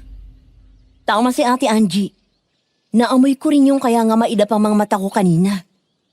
Posible bang si Lucas ay isa ring aswang? Oo, pwedeng ganun. Pero kailangan pa din natin ng katibayan. Magaling magtago ng pagkakakilanlan ng mga kalaban nating aswang. Kung ganun ay hintayin natin siyang magkamali para mailantad natin ang tunay niyang pagkatao at ang pagiging aswang niya. Kuya, nandito ka rin sa labas? Oo. Hindi lang ako. Pati si Mildred, ayun siya. Naramdaman kasi namin na mayroong umiikot sa paligid ng bahay. Tapos ay parang kinakalmot ang dingding na matalim na kuko. Akala ko'y ako lang hindi makatulog. Kayo din pala? Ganyan ang gawain ng mga aswang. Sasadyain nila ang ganong kilos para malaman kung tulog na mga nasa loob ng bahay.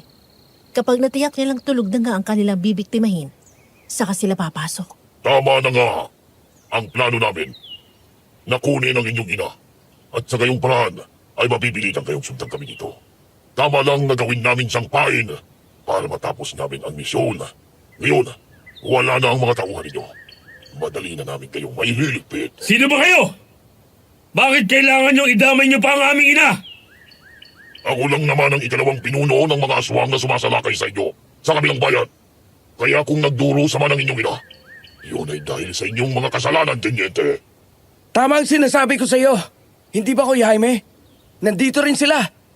Hindi mga rebelde ang dumukot kay inay, kung hindi ang mga aswang na ito. Huwag kang duwag! Lumabas ka at harapin mo ako. Kung ako may kasalanan sa inyo, ako nang singilin nyo. Maawa kayo sa aking ina! Ha, pasensya na, Teniente. Isa lang ang katuwirang pinaniniwalaan namin.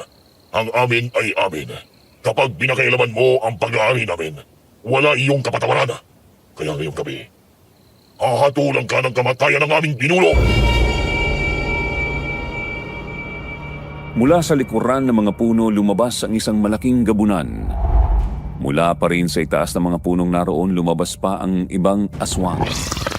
Bumitin sa mga sanga ng puno bago bumagsak sa lupa. Ang iba naman ay lumabas mula sa likuran ng malalaking puno ng saging. Nang tumingin ako sa ibabaw ng bubungan ng aming kapitbahay, mayroon pa rin akong nakita na aswang na kanina pa pala nag-aabang doon at naghihintay lang ng utos ng kanilang amo. Kaya naman kaagad ko nang binunot ang aking baril at ikinasayon. Naka-automatic na yon, kaya nang makita kong tumalon na ang mga iyon sa bubungan, ako na ang unang nagpaputok. Dalawa agad sa kanilang tinamaan sa katawan.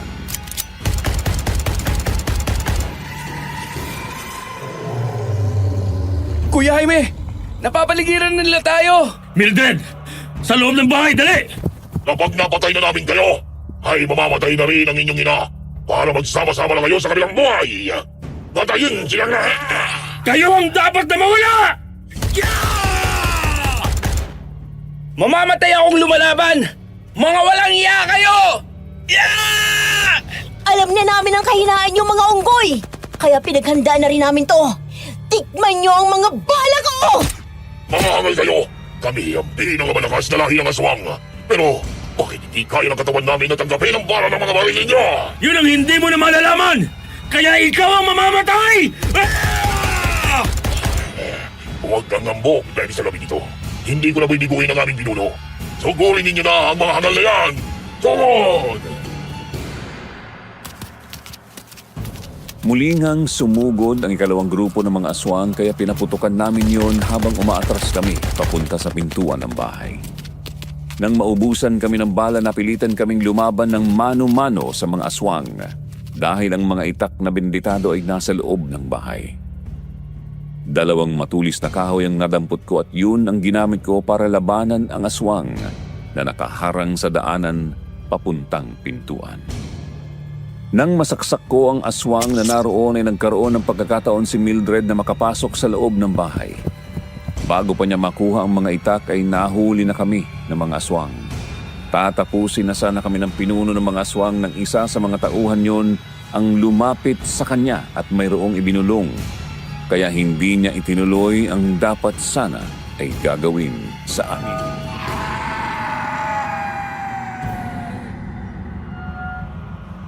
Kung ako lang ang masusunod, dito pa lang ay pinatay na kita at kinain ng iyong atay.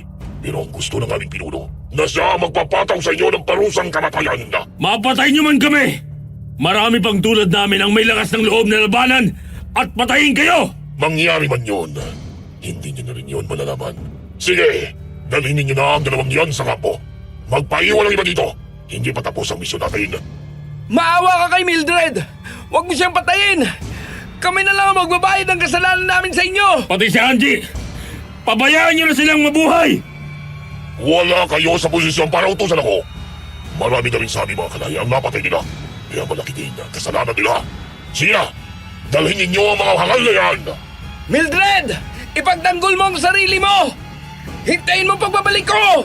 Kumalma ka lang, Tol. Kung talagang papatayin na nila tayo, kanina ay talagang lalaban ako. Pero may plano ang pinuno nila sa atin. Kaya nakabuo rin ako kagad ng plano. Anong ibig mo sabihin? Anong plano? Di ba? Sinabi na dadalhin tayo sa kampo nila. Ibig sabihin, malalaman natin ang kampo nila at makikita natin si Inay. Kaya huwag ka nang pumalag. Nauubusan na tayo ng oras. Baka magbago pa ang plano nila sa atin. Ibang klase talagang talas ang utak mo, kuya. Tama ka nga. Pabor yan sa atin.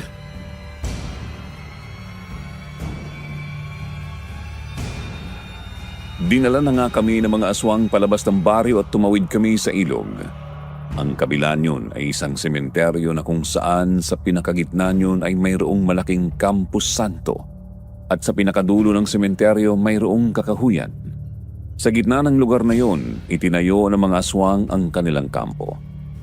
Wala ngang makakapansin dahil bihira naman ang mga taong nagpupunta sa sementeryo.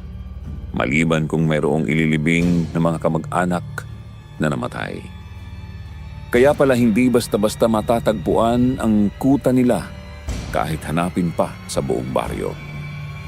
Makalipas nga ang ilan pang sandali, pinasok kami ng mga aswang sa loob ng isang bahay kubo at doon nakita ang aming ina na nakagapos sa isang poste roon. Payat na siya at nanghihina.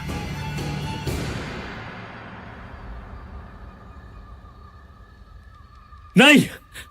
Nay! Mabuti naman po at nakita na namin kayo.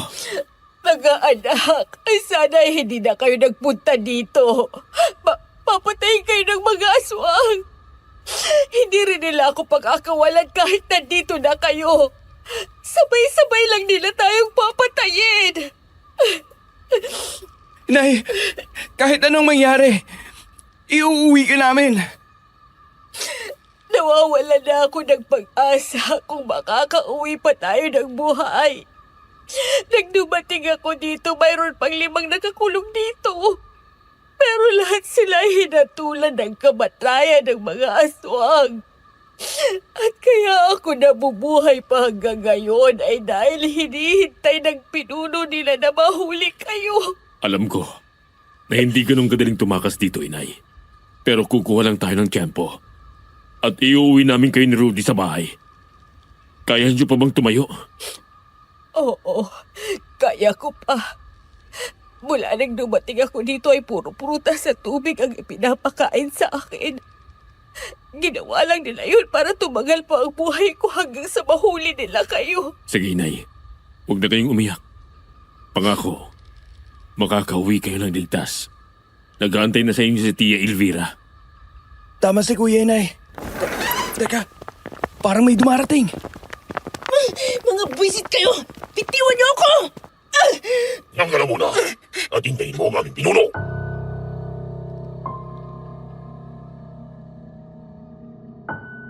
Nang bumukas ang pintuan, pumasok doon ang mga aswang na dala si Ate Angie. Itinulak siya papasok sa loob ng kubo. Muntik na siyang masubsob pero maagap si Kuya Jaime. Kaagad niyang sinalo si Angie at niyakap. Mabilis ding kumapit sa braso niya si Angie kaya napahulog lang siya. Nang makatayo na siya ay kaagad siyang tumitig sa mukha ni Kuya Jaime. Kasunod niyon ay napaiyak sa tuwa si Angie habang hinahawakan ang pisngi ni Kuya Jaime.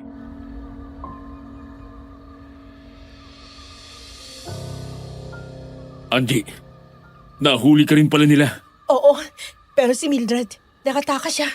Gumawa ako ng paraan para makaalis siya at makahingi ng tulong. Mabuti naman kung ganon. Ngayong nakita na natin ang aming ina, gagawa tayo ng paraan para makaalis dito. Ano man ang plano mo? Nakahanda akong suportahan ka. Sandali, may dumarating. Wow! Ang sarap namang tingnan ng mga taong malapit ng mamatay. Damahin niyo ang init ng katawan niyo sa pamamagitan ng huling yakap. Lisa? Mang Lucas? Bakit nandito kayo? Lucas, tinatanong ako ng hangal na to kung bakit ako nandito. Pwede bang sabihin mo sa kanya kung bakit nandito tayo? Sige. Total naman ay mamamatay na rin naman kayo ngayong gabi. Ipapaalam ko na sa inyo ang lahat. Sinalakay namin kayo sa kampo sa utos ng unang pinuno namin, ang ama ni Lisa. Gusto niyang kunin ka namin, Teniente. At dalhin dito. Baka magbago pa ang isipan mo at balikan siya. Kung ganon, tama ang hinala namin ni na Angie. Ikaw ay isang aswang. Kaya pala ang bahaw ng amoy mo. Oo! Tama ka. Pero magaling ako magkunwari kaya kahit ilang beses na tayong nagkita, ay hindi ninyo nahalata. Puro lang kayo hinala. Ilang ulit din akong nabigo na makuha ka kaya naisip naming dukutin ang iyong ina. Para kayo na mismo ang lumapit sa amin. Ngayon malinaw ng lahat ng nangyari. Ikaw pala ang may pakana ng lahat ng ito, Liza. Ang galing ninyong magkunwari. Hindi lang yun ang mabigat na dahilan kaya pinahuli kita ng buhay. Para akong humatol sa iyo. Namatay ang ama ko sa unang pagsalakay sa inyong kampo. Ay, Pero handa ko sanang kalimutan ang lahat ng yun.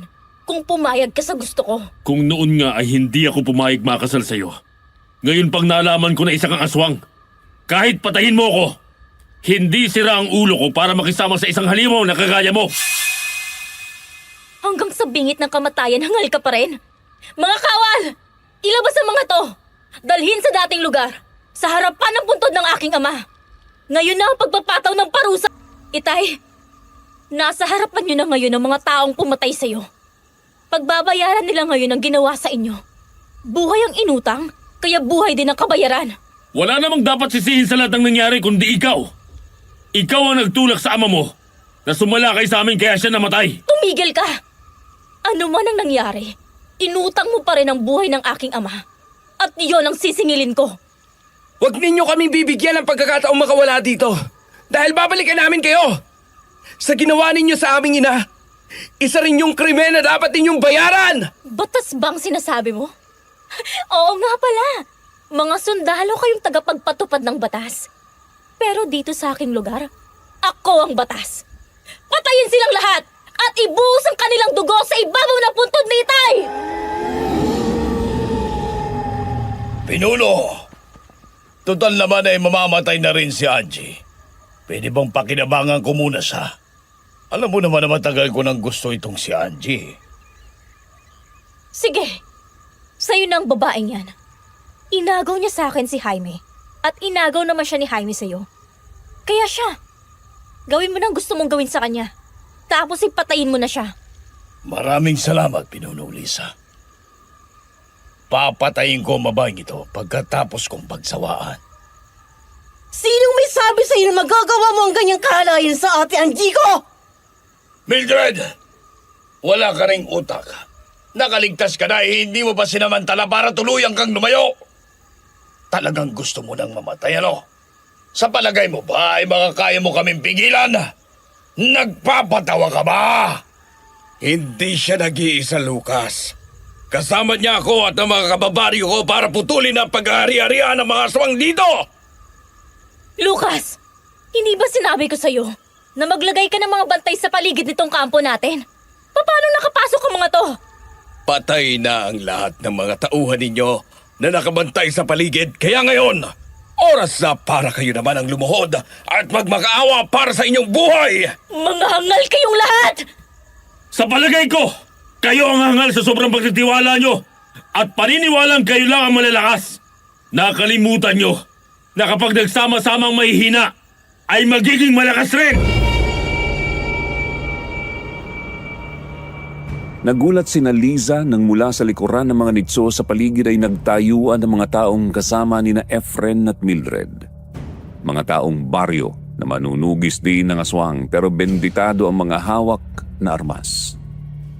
Dahil doon na alerto ang lahat ng aswang na nakapaligid, ang iba naman ay sinugod ng mga taong nakapaligid sa amin at ang iba naman nilapitan sina Liza at Mang Lucas para protektahan.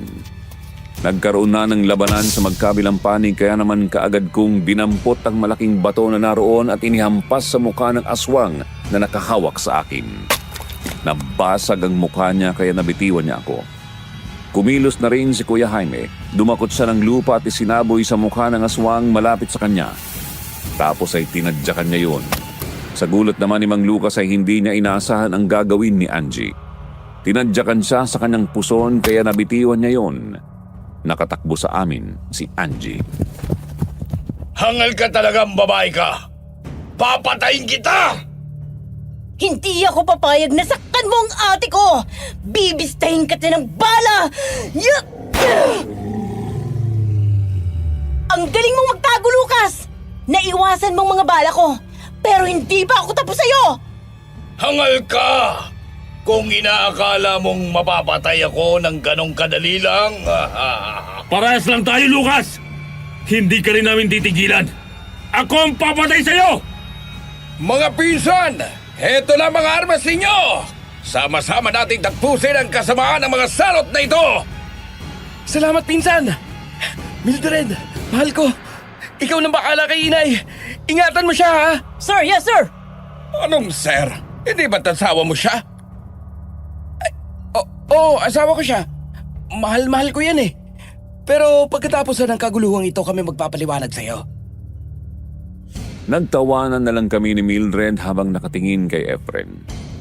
Nang makuha ko na ang aking Armalite at bandolier kung saan nakalagay ang mga magazine at nakasabit din ng isang kalibre 45, hinarap ko na sina Kuya Jaime at Angie. Nakita ko na nakuha na rin nila ang kanilang mga armas. Si Mildred naman ay nilapitan si Inay, kaya hinabol na namin sina Liza at Mang Lucas.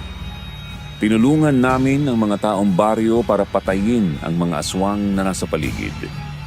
Naging madugo ang labanan ng mga aswang at taong baryo. May mga nasugatan sa taong baryo pero namamatay naman ang mga aswang kapag tinamaan ng mga benditadong armas. Nang matanaw ko na tumatakbo palayo si Liza ay hinabol namin ni Angie. Si Mang Lucas naman na tumakbo sa ibang direksyon ay hinabol ni na Kuya Jaime at Efren.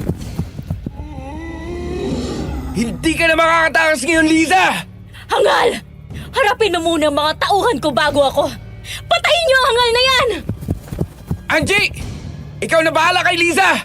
Pipigilan ko mga tauhan niya! Yes, sir! Mag-iingat ka! Ikaw rin, ingatan mo sarili mo. Pagkatapos ito ay susundan kita. Tuloy-tuloy na tumakbo palayo si Liza. Hinabol naman siya ni Angie. Mula sa likuran ng mga nitso ay lumabas ang dalawang gabunan. Galit na sumugod sa akin pero kaagad kong pinaputukan. Pareho silang tinamaan pero hindi napuruhan. Mabilis na nagtago sa mga nitso kaya nang tingnan ko ang isa sa lugar na binagsakan niya ay dugo na lang niya ang nakita ko. Muli ko silang hinanap sa paligid. Mula sa likuran ko ay lumabas ang isa. Kinalmot niya ako ng matatalim niyang kuko pero isilalag ko ang hawak kong Armalite. Nahablot niya yon at itinapon sa di kalayuan. Tapos ay muli niya akong sinugod at sinakal. Gusto niya akong kagatin kaya pinigilan ko ang mukha niya. Nakita ko na itinaas ng aswang ang kanyang kamay para dukutin sana ang puso ko. Pero sa magazine ng Armalite ay nakalagay sa dibdib ko tumama yun. Kaya binunot ko ang baril sa aking bewang at pinaputukan ko siya. Sir, ayos ka lang ba? Ayos lang ako. Halika na. Sundan natin si Angie. Hinabol niya si Liza. Sige sir, susunod kami sa'yo. Sige na, anak. Sundan mo na siya. Delikado kung siya lang ang haharap sa babaeng aswang na yon. Iwanan mo na ako sa magandang babae na ito. Ay sige po, Inay. Iiwan ko na kayo sa magiging manugang mo. Nako, ikaw talaga. Nasa gitna tayo ng labanan, puro ka pa kalukuhan. Oh, saka ka naman ligaw kapag tapos na ang problema. Oo nga naman sir. Basta mag-iingat kayo. Huwag niyong alalahanin ng inay niyo. Hindi ko siya pababayaan. Muli kong dinampot ang aking baril. Tumakbo ako sa direksyong pinuntahan ni Angie. Palabas na yon ng sementeryo. Puro puno na sa paligid kaya naging maingat ako sa pagpasok doon. Nagpalinga-linga ako sa magkabilang direksyon para hanapin si Angie pero hindi ko siya nakita. Hanggang sa makarinig ako ng malalakas na putok ng baril kaya nagmamadali akong pinuntahan ang direksyong iyon hanggang sa makita ko si Angie na napatay niya ang isa pang aswang kaya nagmamadali akong nilapitan siya. Hinanap ko sa paligid si Liza pero hindi ko na siya nakita. Nasaan na si Liza? Nakatakas ba siya? Huwag ka maingay, sir. Nasa paligid lang siya at nagmamatsyag sa atin. Naghahanap ng magandang pagkakataon para sumalakay. Madilim pang paligid. Maraming mga puno't makakapal na damo dito. Tagilid tayo dito, Angie. Kung talagang nandito pa siya, pumunta tayo sa medyo malinis na lugar para makita natin kung ano gagawin niya. Sa bandaron, sir. Wala masyadong damo. Madalang din ang mga puno. Pwede na siguro doon. Sige, tayo na. Saan sa akala niyo punta niyo? Sa akala niyo ba'y mapapatay niyo ako ng ganun kadali? Nang gumalaw ang makapal na damo sa paligid ay kaagad naming pinaulanan ng bala yun. Nakita namin si Liza sa anyong gabunan. Tumalon siya sa kabilang bahagi ng damuhan. Nang sundan namin siya doon, hindi na namin siya nakita. Nang muli siyang lumitaw at dambahin ako ay tinangka niyang patamain sa aking mukha ang matatalim niyang kuko. Mabuti na lang at naisalag ko ang aking hawak na baril kaya hindi ako nasugatan. Nang bumagsak siya sa damuhan ay muling nagtago roon. Muli ay hindi na naman namin nalaman kung saan na naman siya nagsumiksik, kaya naghiwalay kami ng direksyon na pupuntahan ni Angie. Nang medyo malayo na sa akin si Angie, biglang lumabas sa damuhan si Liza. Sa gulat ni Angie ay pinaputukan si Liza, pero nakaiwas yun at tumama sa dibdib ko ang bala ni Angie kaya bumagsak ako. Sa pagkabigla ni Angie, napatingin na lang siya sa akin. Nang hindi na ako bumangon, napilitang tumakbo si Angie sa parte ng kakahuyan na wala ng matataas na damo. Layuan mo ako! Papatayin kita! Teka, wala na akong bala! Nakakaawa ka naman. Wala ka ng kakampi. Ikaw mismo pumatay sa bayaw mong si Rudy. Paano na lang kapag nalaman ni Jaime na pinatay mo ang kapatid niya? Mga sundalo kami. Nasa gitna kami ng labanan. Ano man ang nangyari sa kanya, hindi ko rin sinasadya. Dahil ikaw ang nagplano ng lahat ng yon. Dahil mas mautak ako sa inyo. Sayang at hindi nagtagal ang buhay niyo. Kawawa naman si Jaime dahil maagang mabubiyudo. Dahil ngayon ay tatapusin ko ng kaligayahan niyo. Hangal ka! Nakalimutan mo meron pa akong patalim. Lalaban ako hanggang sa kamatayan ko! Mabagal ka! Hindi ka uubra sa akin!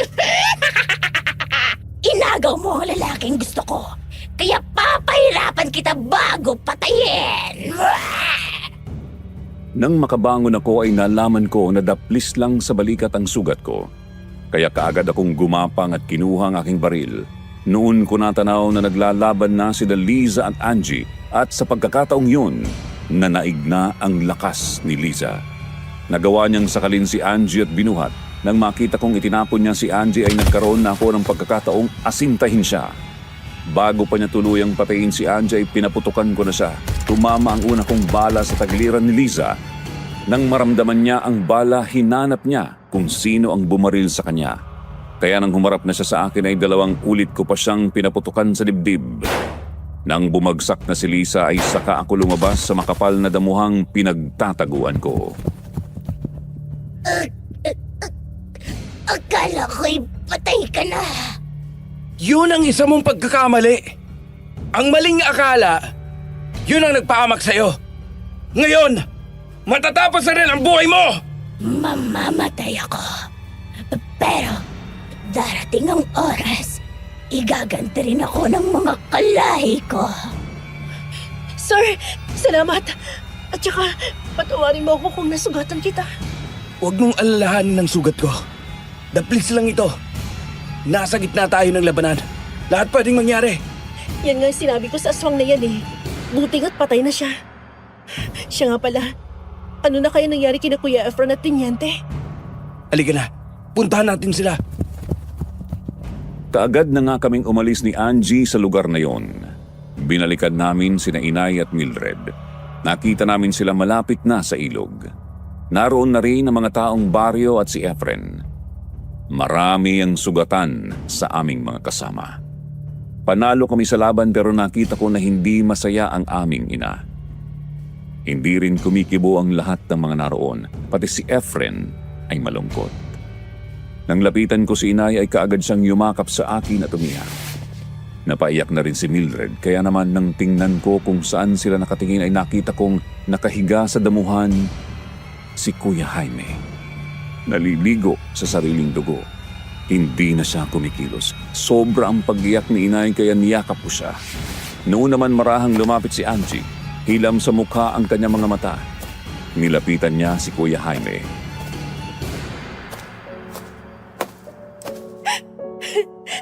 Jaime, nagbibiro ka lang, di ba?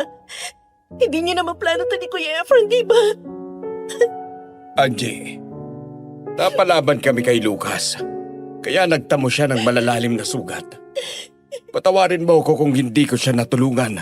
Kasi meron din mga tauhan si Lucas na hinarap ko. Jaime naman eh, ang daya-daya mo naman.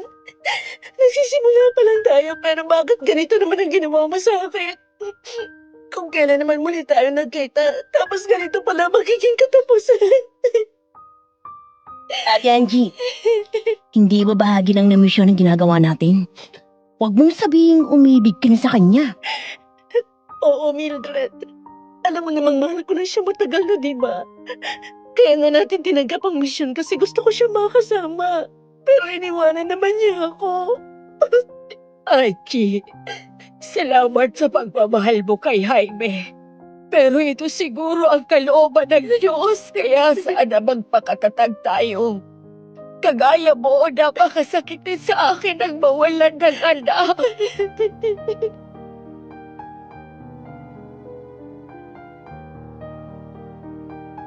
Niyakap na lang ni inay si Angie. Impit din akong napaiyak dahil kapatid ko siya. Nang ipasya na naming umalis doon, nang buhatin na ng mga kalalakihan si Kuya Jaime, biglang gumalaw ang kanyang mga kamay at bumukas ang kanyang mga mata.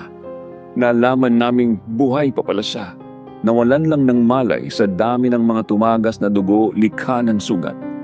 Kaya nang makabalik kami sa baryo ay nakahanap kami ng sasakyan para dalhin siya sa ospital. Nakaligtas naman siya sa tiyak na kamatayan. 3 araw lang ay inilipat na siya sa isang pribadong kwarto ng ospital.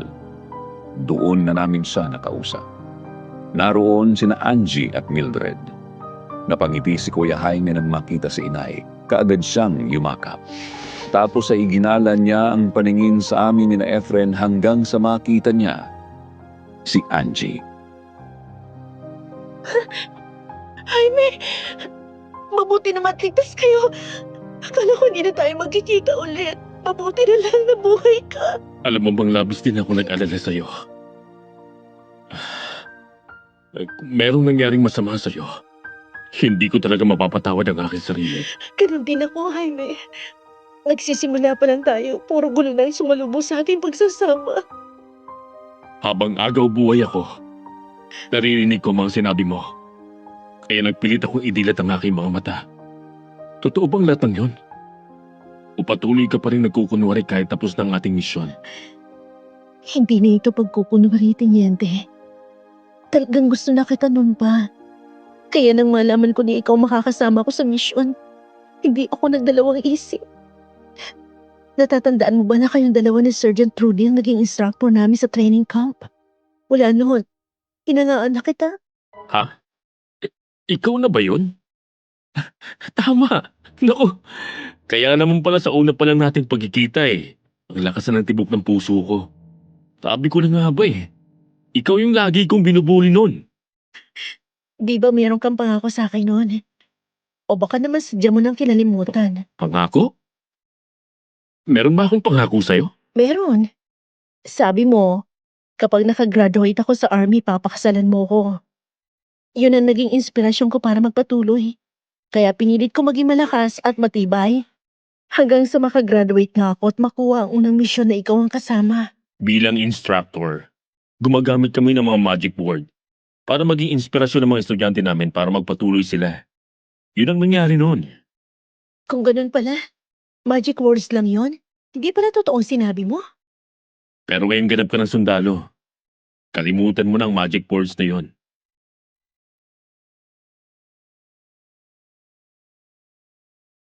Sa sinabing yon ni Kuya Jaime ay waring nahiya na si Angie. Nangilid ang mga luha sa mga mata habang pinagkikiskis sa mga kamay. Galit na tumingin kay Mildred kaya naman biglang nag-iba ang timplada ni Mildred. Kung kanina ay sweet na sweet sa akin, biglang inalis ang kamay ko na nakaakbay sa kanya.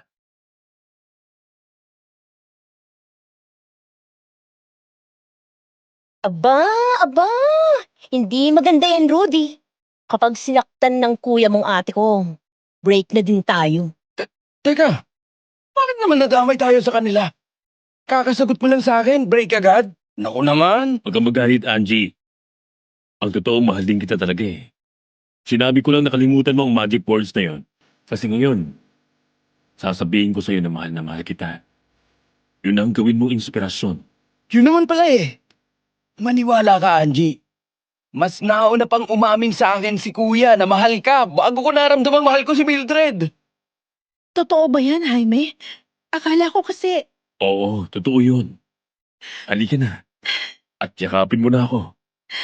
Huwag ka nang umiyak.